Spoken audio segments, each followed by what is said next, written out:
With info news के YouTube channel को subscribe कीजिए और हमारी हर आने वाली वीडियो के नोटिफिकेशन के लिए बेल आइकॉन प्रेस करना ना भूलें।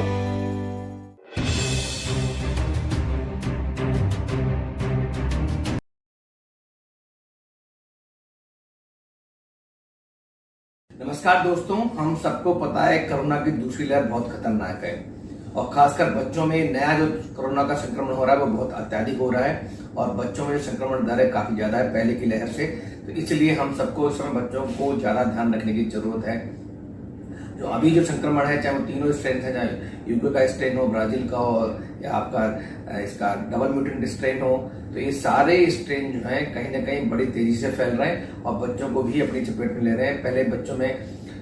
इन्फेक्शन बहुत कम हो रहे थे, कॉम्प्लिकेशन कम हो रहे थे, लेकिन अब पहले की तुलना में इन्फेक्शन और कॉम्प्लिकेशन दोनों ही ज्यादा हो रहे हैं। बच्चों में क्या सिम्टम्स हैं, क्या लक्षण है, क्या ध्यान रखना चाहिए हमें। अगर किसी बच्चे को खांसी है, जुकाम है, बुखार है या उसकी नाक बह रही है, स्टफी हो रही नाक हो रही है या कहीं स्किन पर रैशेस हो रहे हैं, उसको लिप्स ब्लू हो रहे हैं, आंख लाल हो रही है, कंजक्टिवाइटिस हो रही है, बच्चा सुस्त हो रहा है, बच्चा प्लेफुल नहीं है, बच्चा खाना अच्छे से नहीं खा रहा है, बच्चा अगर बड़ा बच्चा पेट में दर्द बता रहा है, लूज मोशन हो रहे हैं, अगर दस्त हो रहे हैं या उसको उल्टियां हो रही हैं, तो हमें स्ट्रांगली सस्पेक्ट करना चाहिए कि बच्चा कोरोना से संक्रमित है, until and unless proved otherwise. अगर घर में किसी की हिस्ट्री है कि कोरोना पॉजिटिव पेशेंट है या किसी सस्पेक्ट से बच्चा मिला जो कोरोना पॉजिटिव था, तो भी हमें स्ट्रांगली सस्पिशन रखना चाहिए कि हमारा बच्चा कोरोना पॉजिटिव हो सकता है। इसलिए इन लक्षणों का खासकर ध्यान रखना चाहिए और बच्चे को भीड़ भाड़ वाले इलाकों में बिल्कुल लेके ना जाएं। कोशिश करें, अगर आप भी घर से बाहर जाते हैं तो बाहर आने से पहले इन्फेक्शन कंट्रोल की सारी गाइडलाइंस का पालन करें, हाथ धोएं, अच्छे से सैनिटाइजेशन करें, जितने घर में कॉमन सर्फेसेस हैं उनको बार बार धोएं, खास करके बच्चों को खिलौनों को बार बार साफ करें, सोडियम हाइपोक्लोराइड 1% से या जो 70% एल्कोहल सैनिटाइजर है उनसे साफ करें। और बच्चों को कोविड एप्रोप्रिएट बिहेवियर, खास करके 2 साल से बच्चे ऊपर है उनको जरूर सिखाएं, उनको बार बार हाथ धोना सिखाएं। 2 साल से बच्चे के ऊपर वो मास्क भी लगा सकते हैं और फिजिकल डिस्टेंसिंग और सोशल डिस्टेंसिंग क्या होती है उनको समझाने की कोशिश करें। बच्चे गेम के रूप में अच्छे से सीखते हैं, अगर उन्हें हम गेम की तरह खेलेंगे और हम खुद फॉलो करेंगे तो वो हमारी कॉपी जरूर करेंगे।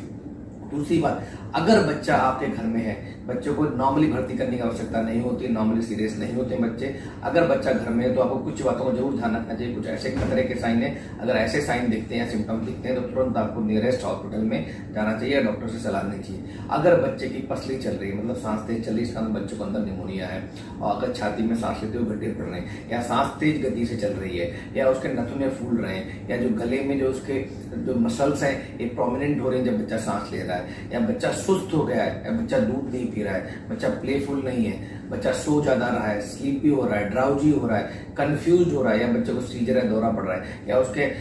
लिप्स नीले पड़ रहे हैं या हाथ उसके होंठ हैं या जो नेल्स एंड बेड है ये नीले पड़ रहे हैं, ऐसा कोई भी सिम्टम दिख रहा है तो बच्चे को तुरंत नियर बाई डॉक्टर को दिखाएं या इमरजेंसी में लेके जाए। खास करके उन बच्चों को ज्यादा ध्यान रखना है जो बच्चे जिनका इम्यूनिटी थोड़ी कंप्रोमाइज है, जैसे अस्थमा के पेशेंट्स हैं, खासकर निमोनिया के पेशेंट हैं बच्चे, या जिनको सिकल सेल एनीमिया है, थैलेसीमिया है, जिनको ब्लड कैंसर है या कोई दूसरा कैंसर है, बच्चे स्टेरॉइड्स में इम्यूनो कंप्रोमाइज्ड है, HIV पेशेंट्स हैं, या कोई मेटाबॉलिक डिसऑर्डर है बच्चों को, न्यूरोलॉजिकल डिसऑर्डर है तो या जुवेनाइल डायबिटिक है, तो ऐसी बीमारियों से ग्रसित बच्चे, इनको कोमॉर्बिड बोलते हैं, ये बच्चे इनके अंदर कॉम्प्लिकेशन और डेथ के चांसेस ज्यादा होते हैं। तो इन बच्चों को घर में भी पूरा अच्छे से इनको आइसोलेट करके रखें। अगर इनमें कोई लक्षण पाए जाते हैं तो तुरंत ही डॉक्टर से संपर्क करें। आजकल बच्चों में एक नया सिंड्रोम दिखा गया है, खास करके यूएस में और यूरोप में, और उसमें क्या है उसको बोलते हैं सिस्टेमिक इन्फ्लेमेटरी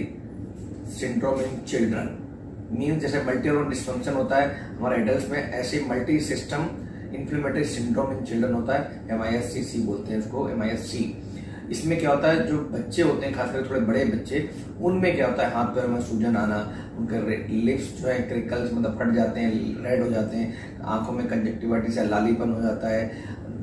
हाथ उंगलियों में सूजन आ जाती है, पेट दर्द होता है, लूज मोशन होता है बच्चों को, और ऐसे बच्चे हाई ग्रेड फीवर होता है, सुस्त होते हैं, फटीग आता है, ऐसे बच्चे जो इस सिंड्रोम से ग्रसित होते हैं काफ़ी सीरियस हो सकते हैं और ये बीमारी काफ़ी हद तक एक कावासाकी बीमारी है, बच्चों को उससे मिलती जुलती है। तो अगर ऐसे कोई सिम्टम्स हैं तो तुरंत ही सस्पेक्ट करें कि इस तरह का कोई सिंड्रोम हो सकता है और तुरंत डॉक्टर को जरूर दिखाएं और बच्चों को दूसरे वैक्सीन जरूर लगवाएं, क्योंकि हमें पता है कि अभी कोविड का वैक्सीन नहीं लग सकता, तो दूसरी वैक्सीन जरूर लगवाएं, जो चाहे फ्लू शॉट है, निमोनिया का वैक्सीन हो, इन्फ्लुएंजा का वैक्सीन है या कोई और वैक्सीन जो ड्यू हो रहा है उसको लेट ना करें, क्योंकि कहीं ना कहीं हमें दूसरे वैक्सीन से भी क्रॉस इम्यूनिटी मिलती है, चाहे वो MMR हो, BCG हो या फ्लू शॉट हो। ये कहीं ना कहीं इनडायरेक्टली हमारे कोविड में भी हेल्प कर सकते हैं। तो इसलिए कोई भी वैक्सीन मिस नहीं करना है और बच्चों को जरूर ही हमें कोविड बिहेवियर के बारे में बताना है। Thank you so much. Health info news के YouTube चैनल को सब्सक्राइब कीजिए और हमारी हर आने वाली वीडियो के नोटिफिकेशन के लिए बेल आइकॉन प्रेस करना ना भूलें।